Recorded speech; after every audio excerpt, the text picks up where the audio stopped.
बहुत समय पहले की बात है। लिलीपुर नाम का एक गांव था। उस गांव में एक परिवार रहता था। इस परिवार में 4 लोग रहते थे। पिता का नाम रोहन था। वह एक नेक दिल और अच्छा इंसान था। वह मेहनत मजदूरी करके अपना घर चलाता था। माँ का नाम लीला देवी था। वह घर के कामों में बहुत अच्छी थी। वह ही घर का काम संभालती थी। बच्चों को देखना और परिवार के लिए खाना बनाना, ये सारे काम करती थी। घर के सारे काम भी वही करती थी। उनके 2 बेटे थे। दोनों बेटे पढ़ने में बहुत अच्छे थे। एक का नाम ललित और दूसरे का नाम संजय था। दोनों बेटे बहुत मन लगा के पढ़ते और हमेशा स्कूल में अच्छे नंबरों से पास होते थे। स्कूल के सारे शिक्षक भी इनकी खूब तारीफ करते थे। गरीब होने के कारण स्कूल की फीस नहीं दे पाते थे। स्कूल के प्रिंसिपल ने कुछ दिनों के लिए इनकी फीस माफ कर दी थी। इस कारण वे स्कूल में पढ़ पाते थे। उनके माँ बाप को बहुत बुरा लगता था, लेकिन वे कुछ नहीं कर पाते थे। ये लोग अपने बच्चे को पढ़ाने के लिए बहुत परिश्रम करते थे।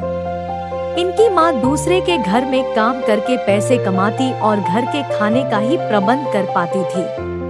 कभी कभी तो घर का राशन भी कम पड़ जाता था, जिसके वजह से उनको भूखा ही सोना पड़ता था।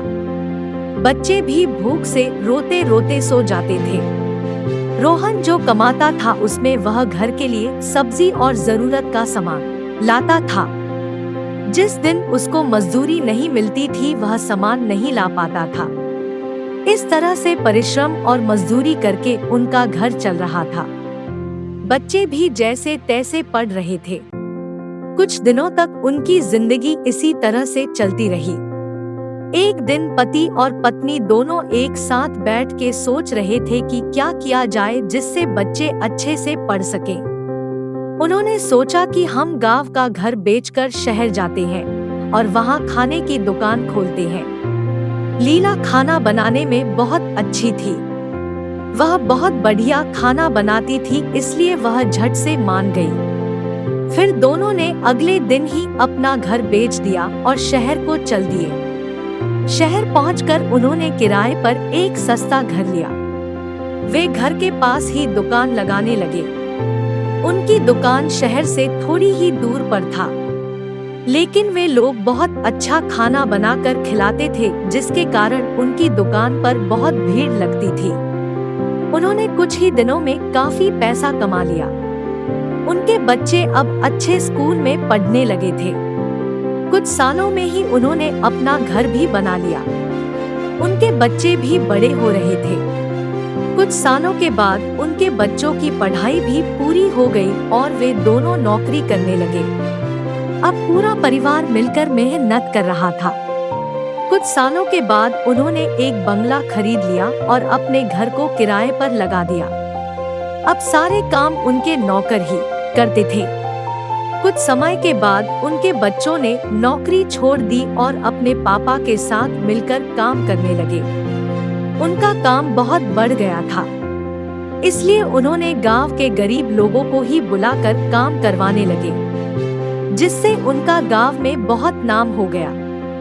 गांव के सारे बेरोजगार लोगों को उन्होंने काम पर लगा दिया। वे सारे लोग भी ईमानदारी से काम करते थे। गांव के सारे लोग इनके परिवार को अपना मानने लगे। इतना पैसा आने के बाद भी रोहन के परिवार में जरा भी घमंड नहीं आया, जिसके कारण उनका लोगों के प्रति व्यवहार अच्छा था। अब सारे गांव के लोगों और रोहन के परिवार के पास पैसों की कोई कमी नहीं थी। गांव के सब लोगों ने मिलकर गांव में भी अच्छा स्कूल और अस्पताल बनवा दिया, जिससे गांव के लोगों का इलाज भी अच्छे से होने लगा। इस तरह से सब लोगों की जिंदगी अच्छे से चलने लगी। इस कहानी से हमें यह शिक्षा मिलती है कि हम मेहनत करके अपनी सारी तकलीफों को दूर कर सकते हैं। हम चाहे किसी भी हालात में क्यों न हो, हम सब में इतनी ताकत होती है कि हम सारे तकलीफों को दूर कर सकते हैं। हमें बस बुरे से बुरे हालात में भी हिम्मत से काम लेना है और ईमानदारी से काम करना है। परिश्रम और ईमानदारी आदमी को सारे दुखों और तकलीफों को दूर करने की हिम्मत देता है। इस कहानी में आपने देखा कि कैसे एक बहुत गरीब आदमी अपनी परिश्रम और ईमानदारी से सफल इंसान बन गया। इसलिए हमें भी परिश्रम और ईमानदारी से ही काम करना चाहिए। ऐसे लोगों के साथ भगवान भी हमेशा साथ देते हैं।